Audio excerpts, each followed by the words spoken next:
The Varani ship came out of faster-than-light travel near the edge of Earth's solar system. It was a beautiful vessel, shaped like a great silver leaf with wings that caught the light of the distant sun. Inside, Ambassador Kethra stood at the viewing window and watched the small blue planet grow larger as they approached. She had done this many times before.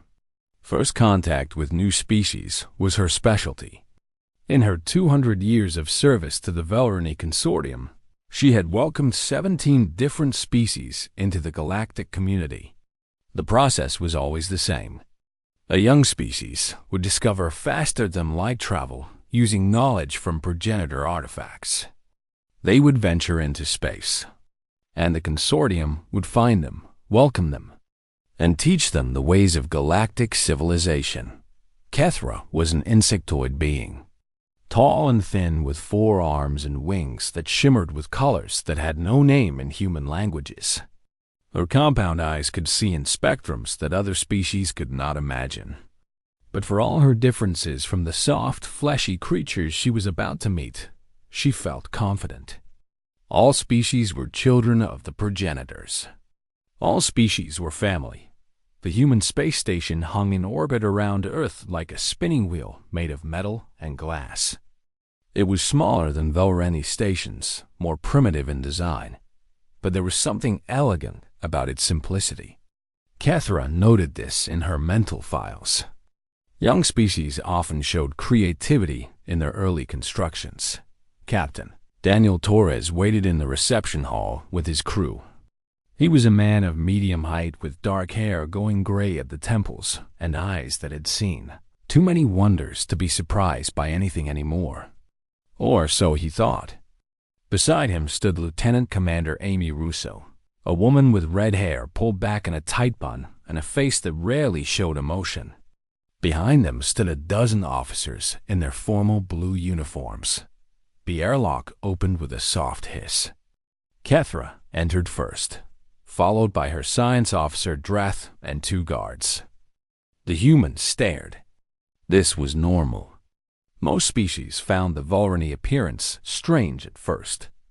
Kethra waited for the moment of fear to pass, but there was no fear in Captain Torres's eyes.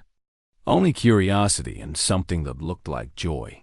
He stepped forward and extended his hand. Kethra had studied human customs during the journey. She knew this gesture.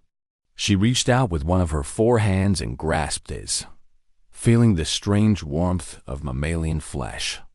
"Welcome to Horizon Station," Captain Torres said. "We've waited a long time for this moment." Kethra's translator device hummed softly as it converted his words. "The Velrani Consortium is pleased to make contact with your species. We look forward to welcoming you into the galactic community and sharing the gifts of knowledge passed down from the progenitors." She saw confusion flicker across the captain's face. This was also normal. Young species often did not know the proper name for the ancient ones who had guided their development. "The progenitors?" he asked. "The ancient ones," Kethra explained patiently. "The first species to achieve space travel millions of years ago. They spread life across the galaxy and left artifacts to guide young species toward the stars. Surely you have found their technology? Their guidance is what allowed your people to develop faster-than-light travel." The silence that followed was not normal. Captain Torres looked at Lieutenant Commander Russo. She looked back at him. Something passed between them, some human communication that Kethra could not read. "I think there may be a misunderstanding, Ambassador," the captain said slowly. "We developed our technology on our own. There were no artifacts, no ancient guidance. Everything we have, we built ourselves." Kethra felt her wings go still. In 200 years of first contact missions, she had never heard words like these. "That is not possible," Dreth said from behind her. His voice was sharp with disbelief. "No species develops faster-than-light travel independently. The mathematics alone would require tens of thousands of years of development. The progenitors, we don't know anything about any progenitors," Lieutenant Commander Russo said. Her voice was calm but firm. Humanity developed from primitive life forms on Earth over billions of years. We invented writing about 5,000 years ago. We invented computers about 100 years ago. We achieved faster-than-light travel 30 years ago. We did it all ourselves. Kethra's mind raced. This had to be a mistake. Perhaps the humans had found progenitor artifacts, but did not recognize them for what they were. Perhaps their historians had lost the records. There had to be an explanation. "We would like to examine your historical records," she said carefully. "There may be evidence of progenitor contact that your species has forgotten or misunderstood." Captain Torres nodded. "Of course. We have nothing to hide. Dr. Linda Park is our chief historian for this mission. She can show you everything." He gestured toward a woman standing near the back of the human group. She was small, with black hair and glasses that sat on her nose. She stepped forward with a tablet computer in her hands. "I've prepared a complete timeline of human technological development," Dr. Park said. "From the first stone tools to the Alcubierre drive. Every step is documented." Kethra studied the woman's face. There was no deception there. No nervousness. Only the quiet confidence of someone telling the truth. "Show us," Kethra said. What followed was the most disturbing 3 days of Kethra's long life. Dr. Park walked the Varani delegation through humanity's entire history. She showed them images of cave paintings made by ancient humans. She showed them the slow development of agriculture, of cities, of writing. She showed them the wars and the disasters, the plagues that killed millions and the recoveries that followed. And through it all, there was no sign of the progenitors. No artifacts. No guidance. Just one species, alone on a small planet, clawing its way toward the stars through sheer determination. "This is impossible," Dreth kept saying. But the evidence was clear. On the 3rd day, Ambassador Kethra stood alone in her quarters aboard the Varani ship. She stared out the window at the blue planet below and tried to understand what she had learned. Every species in the consortium believed they were children of the progenitors. Every species traced their technology back to ancient artifacts. But if the humans were telling the truth, and Kethra could find no evidence that they were lying, then everything the galaxy believed was wrong. Because if humanity had developed independently, if they had reached the stars without any help, then that meant they were not children of the progenitors. They were something else entirely. They might have been here first, and that changed everything. News traveled fast aboard a starship. Within hours of the first meeting, every member of the Varani crew had heard the humans' strange claim. Most of them laughed it off. The idea that any species could reach the stars without progenitor guidance was absurd. It was like claiming a fish could learn to fly by flapping its fins hard enough. But Science Officer Dreth did not laugh. He spent every waking moment studying the data that Dr. Linda Park had provided. He analyzed their historical records. He examined their scientific papers. He traced the development of every major technology from its earliest beginnings to its final form, and he found no evidence of progenitor interference. Not a single artifact. Not a single unexplained leap in knowledge. Just a long, slow, painful climb from darkness to light. "There has to be something we're missing," Dreth told Ambassador Kethra on the 4th day. "Perhaps the progenitors contacted them so long ago that all records have been lost." Kethra had considered this possibility, but it did not fit the evidence. When the progenitors guided a species, they left clear markers, artifacts that could not be explained by the species' natural development, mathematical knowledge that appeared suddenly without any foundation. The humans had none of these things. "Arrange another meeting with their historian," Kethra ordered. "I want to understand how they achieved faster-than-light travel." Dr. Park met them in a small conference room aboard Horizon Station. She brought with her a stack of documents and a gentle smile that seemed to be her permanent expression. "I understand you have questions about our FTL technology," she said. Dreth leaned forward in his chair. His compound eyes glittered with intensity. "You're faster than light drive. Where did the knowledge come from? There must have been some discovery, some artifact, something that gave you the key." Dr. Park shook her head. There was no artifact. The theoretical framework was proposed by a physicist named Miguel Alcubierre in 1994. He showed that faster-than-light travel was possible within the laws of physics, if you could warp space itself. But his original idea required more energy than existed in the universe. Then how did you solve the problem? Dreth demanded. Slowly, Dr. Park said. Over more than a century, hundreds of scientists worked on the problem. They made small advances, one at a time. New theories about exotic matter, better understanding of quantum physics, more powerful computing systems that could model the equations. Each generation built on the work of the generation before. She pulled up an image on her tablet. It showed a timeline with dozens of names and dates, each one connected to the next by lines of influence and development. "This is how we do things," she said. "We share our knowledge. We teach our children. We write our discoveries in books and papers so that others can learn from them. No single human could have built a starship, but millions of humans working together across centuries could." Kethra studied the timeline. She saw the pattern clearly now.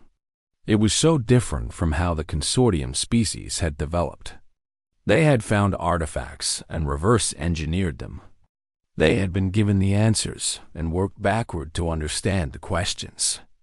But the humans had started with nothing and built everything from first principles. "Your species must be very old," she said quietly. Dr. Park looked surprised.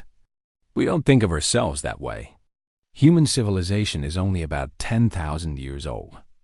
Modern science is only about 400 years old. We're quite young by our own standards." "But your planet," Kethra pressed. "How old is life on your planet?" "About 4 billion years, give or take. Single-celled organisms appeared first. Then more complex life evolved over hundreds of millions of years. Dinosaurs, mammals, eventually humans. It was a long process with many dead ends and extinctions. 4 billion years. Kethra felt something cold settle in her chest. The progenitors had spread life across the galaxy about 3 billion years ago. They had seeded thousands of worlds with the building blocks of life, hoping that some would eventually develop intelligent species. But if life on Earth was 4 billion years old, that meant it had existed before the progenitors began their great work. "Dr. Park," Kethra said carefully, "in your historical records, is there any evidence that life on Earth came from somewhere else? Perhaps from a meteor or a comet?" The historian frowned thoughtfully. "There are theories about that. Some scientists believe that the basic building blocks of life, amino acids and such, might have arrived on Earth from space. But the evidence is unclear. Most of our scientists believe life originated on Earth itself." Dreth made a sound of distress. Kethra understood his reaction. If life had originated on Earth, if it had developed completely independently of the progenitors, then everything they believed about the history of the galaxy was wrong. "Ambassador," Captain Torres said from the doorway. Kethra had not heard him enter. "Is everything all right? You look troubled." Kethra turned to face him. This simple human, with his soft skin and short lifespan, had no idea what his species represented. He did not understand that his very existence threatened the foundations of galactic civilization. "Captain Torres," she said, "I need to contact my government. What we have learned here changes everything. But before I do, I need to ask you one question." He nodded. "Of course. If what your historian says is true, if humanity developed completely independently, if life on Earth is older than the progenitor expansion, what do you think that means?" Captain Torres was quiet for a long moment. He looked out the window at the stars burning cold and bright in the darkness of space. "I think it means we were here first," he said simply. "Not the progenitors, us. And maybe that means it's our job to take care of everyone else." Kethra stared at him. She had expected fear or pride or confusion. She had not expected this gentle acceptance of responsibility. "You would see yourselves as guardians?" she asked. "We'd see ourselves as family," Captain Torres said. "Because that's what we are, isn't it? All of us, every species in the galaxy. We all came from somewhere. And if that somewhere is Earth, then we're all connected. We're all relatives." He smiled, and for a moment, Kethra saw something ancient looking out through his young eyes. Something that had been waiting for millions of years to meet its children. "Welcome to the family," he said. The message from Ambassador Kethra reached the Volrani homeworld in 3 days. Within a week, it had spread to every corner of the consortium. Within a month, it had become the most debated topic in galactic history. A species that had developed without progenitor guidance. A species whose planet might have been the original source of all life. A species that called themselves humanity. The reactions were as varied as the species themselves. Some refused to believe it. The Korth, a race of massive silicon-based beings, declared the human claims to be lies and demanded proof. The Dazari, delicate crystalline creatures who communicated through light, fell into philosophical crisis. If the progenitors were not the first, who were they? What was the meaning of their great mission to spread life across the stars? And in the shadowed halls of the Consortium Council, ancient powers began to move. Because if the humans were telling the truth, the balance of power in the galaxy was about to shift. Commander Kyle Bennett stood on the bridge of the research vessel, New Horizon, and watched the dead star grow larger on his view screen. They had traveled for 6 months to reach this place, the progenitor homeworld, a planet orbiting a dying sun at the edge of the galaxy. No living being had set foot here in 3 billion years. "Final approach in 10 minutes, Commander," his pilot announced. Bennett nodded. He was a tall man with a weathered face and hands that had seen hard work. Before becoming a starship commander, he had been an engineer. He liked things he could touch and fix and understand.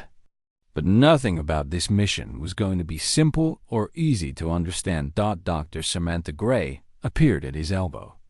She was the expedition's lead xenarchaeologist, a woman with wild gray hair and eyes that sparkled with endless curiosity. She had spent her entire career studying the progenitors, and now she was going to walk on their homeworld. "Nervous?" Bennett asked. "Terrified," she admitted, "and more excited than I've ever been in my life. Whatever we find down there, it's going to rewrite history."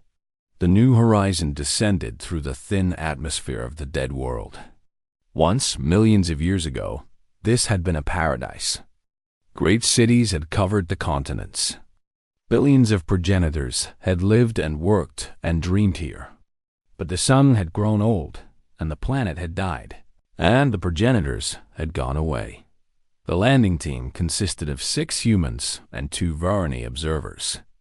Ambassador Kethra had insisted on the Varani presence, and the human government had agreed.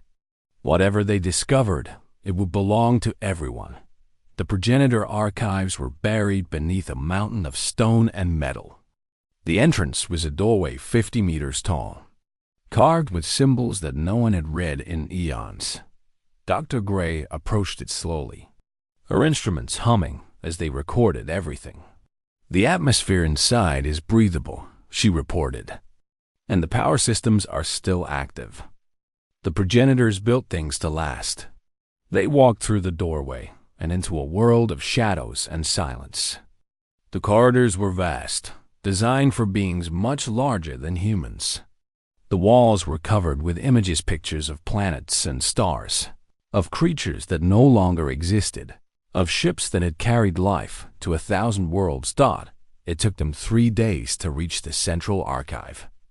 It was a chamber so large that its ceiling vanished into darkness above. And filling the chamber, floor to ceiling, were crystals. Millions of them, each one containing the recorded memories of the progenitor civilization. How do we even begin? Bennett asked. Dr. Gray was already at work. She connected her instruments to one of the crystals and began downloading its contents. The translation algorithms would take time, but she had patience. What she found changed everything. The records were clear. The progenitors had been a great species, perhaps the greatest in galactic history. They had developed faster than light travel and spread across the stars. And then, 3 billion years ago, they had made an incredible discovery. Life was already spreading through the galaxy. Primitive, simple, mindless, but undeniably alive. Single-celled organisms drifting through space on comets and asteroids, landing on planets and beginning the slow process of evolution. The progenitors had traced this cosmic drift back to its source, a small blue planet orbiting a yellow star. A planet covered with water and teeming with life. A planet that would one day be called Earth. They didn't create life, Dr. Gray whispered, reading the ancient records. They found it. Earth was already sending life into the galaxy through natural processes. Asteroid impacts launching bacteria into space. Comets carrying organic molecules. The progenitors just helped it along. Commander Bennett stared at the data. So the humans were right.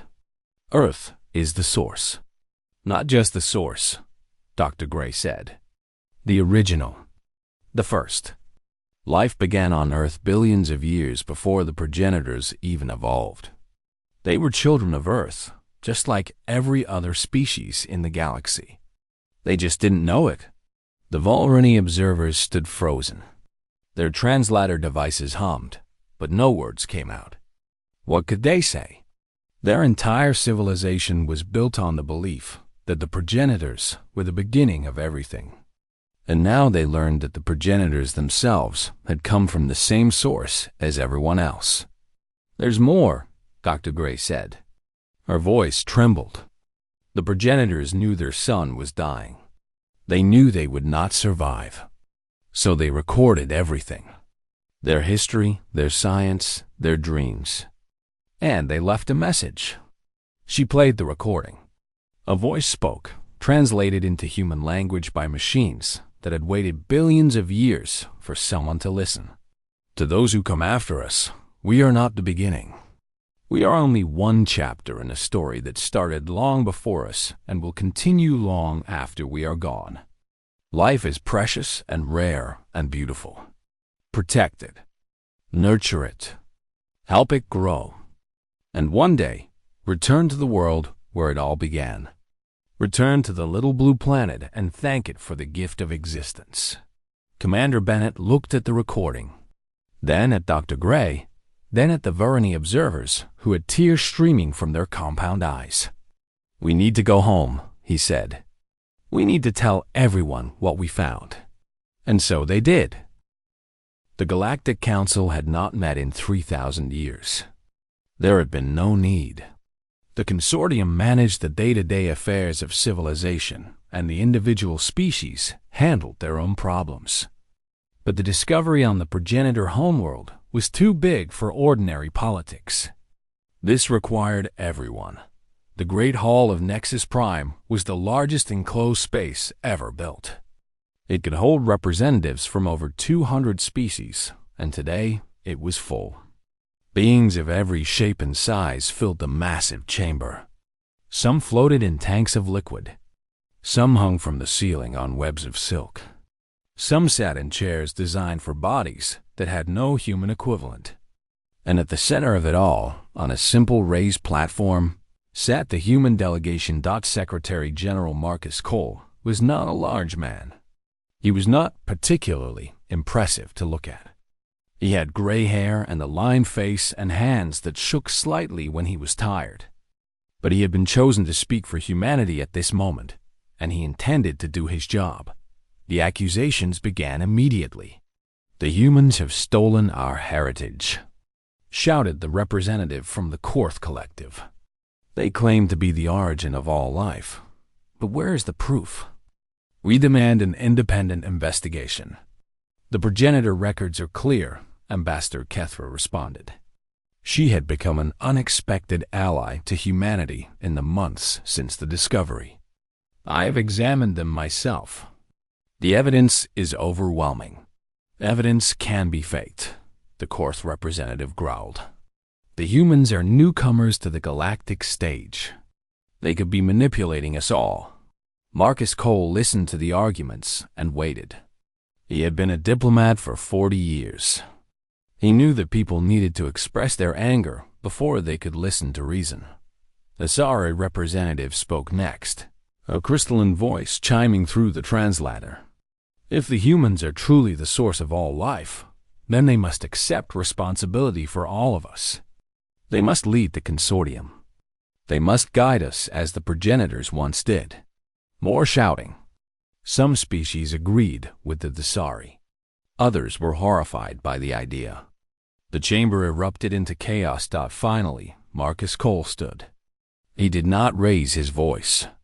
He simply waited until the noise died down. "May I speak?" he asked. The chamber fell silent. Every eye, every sensor, every attention-gathering organ turned toward the small human on the platform. "Thank you," Marcus Cole said. "I understand your anger. I understand your confusion. If I had spent my whole life believing one thing, and then discovered that everything was different, I would be upset too." He paused and looked around the chamber. "But I want to tell you something about humanity. Something that might help you understand who we are." He took a deep breath. "We didn't ask to be first. We didn't even know we were. For most of our history, we looked up at the stars and felt completely alone. We thought we were the only intelligent beings in a vast, empty universe. That loneliness shaped us in ways you might not understand. We fought wars over tiny patches of land because we didn't know there was a whole galaxy waiting for us. We competed with each other for resources because we didn't know there was more than enough for everyone. We made terrible mistakes. We nearly destroyed ourselves, not once, but many times. And yet we survived. We kept going. We learned from our mistakes. We developed technology, not because someone handed it to us, but because we had no other choice. We crawled out of the mud and reached for the stars because that's who we are. That's what humans do." He spread his hands wide. "So no, we don't want to rule the galaxy. We don't want to be your progenitors. We're not wise enough for that. We're still learning, still growing, still making mistakes. But we're good at one thing. We never give up." The Korth representative shifted in his massive chair. "Fine words. But what do you actually propose?" Marcus Cole smiled. "I propose that we stop arguing about who came first and start talking about where we go next. The galaxy is vast. There are wonders we haven't discovered, problems we haven't solved, species we haven't met. We can spend the next 1,000 years fighting about the past, or we can work together to build a better future. And what role would humanity play in this future?" Ambassador Kethra asked. "The same role as everyone else," Marcus Cole said. "Partners, equals, family." The word hung in the air. Family. It was such a simple concept. But for beings who had spent their lives believing they were children of the progenitors, it meant something profound. They were not just members of a political organization. They were not just species sharing the same galaxy. They were relatives, all of them, descended from the same tiny blue planet. "The progenitors left us a message," Marcus Cole continued. "They told us to protect life, to nurture it, to help it grow. They didn't say that humans should do this, or Voreni, or Korth, or anyone else. They said we should all do it together. He looked around the chamber one last time. That's what I'm asking for.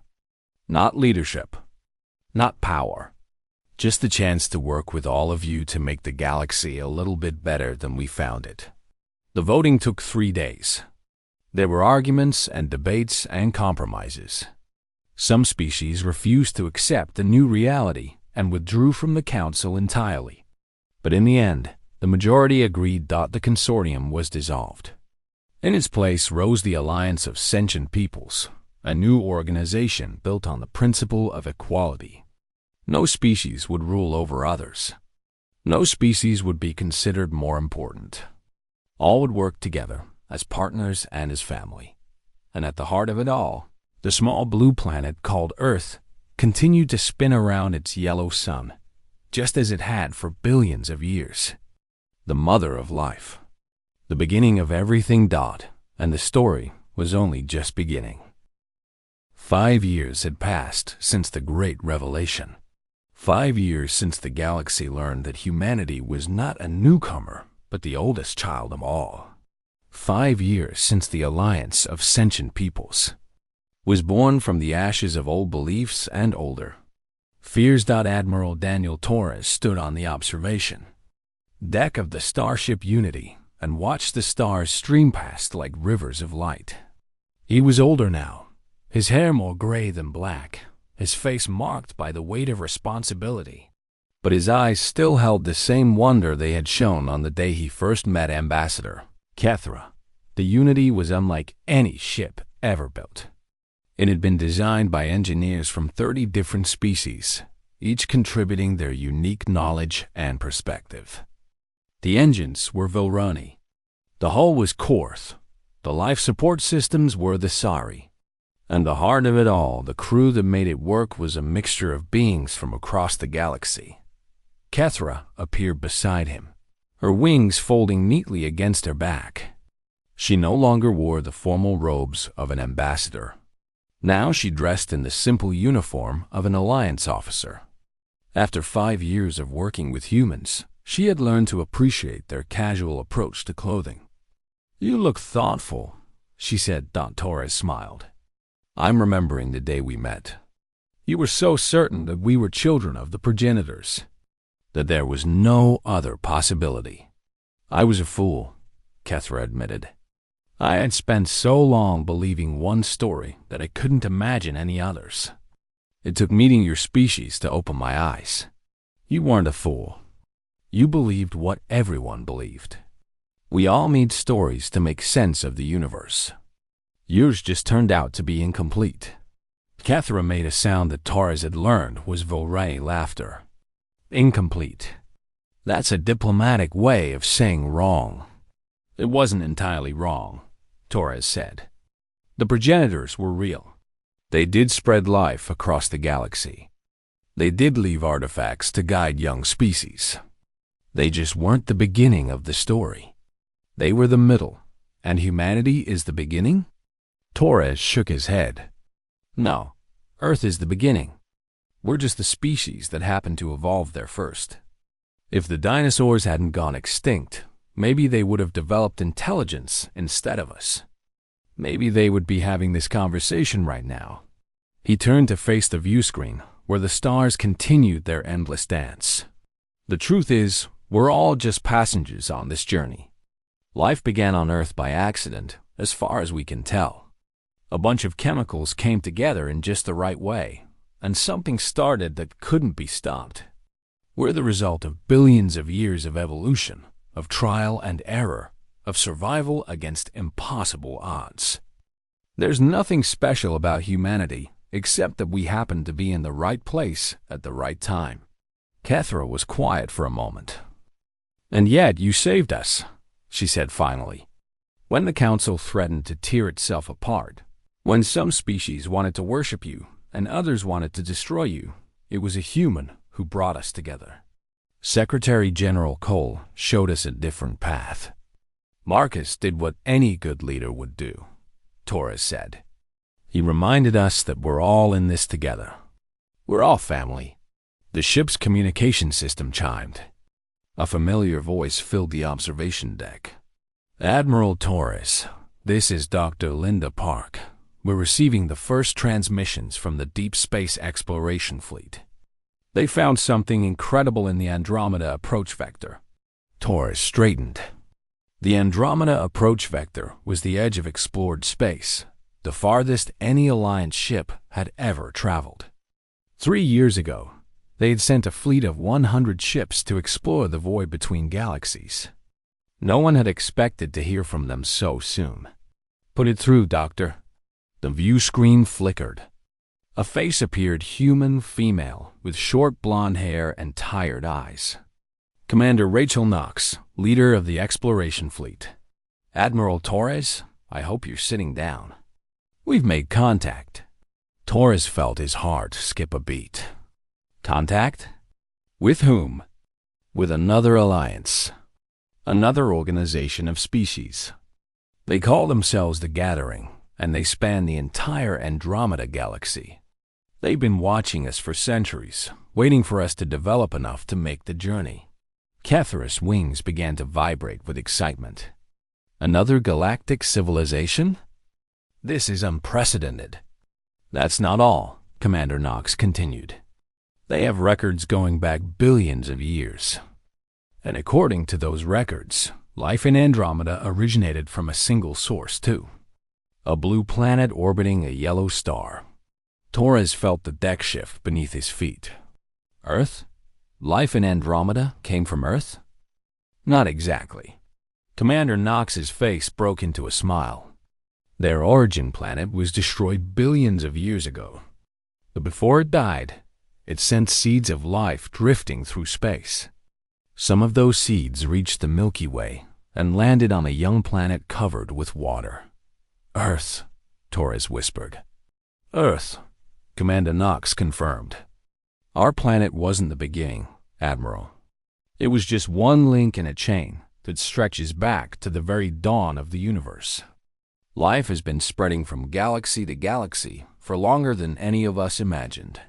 The observation deck fell silent. Torres looked at Kethra, and she looked back at him. In her compound eyes, he saw the same wonder that he felt in his own heart. They were not the beginning. They were not the end.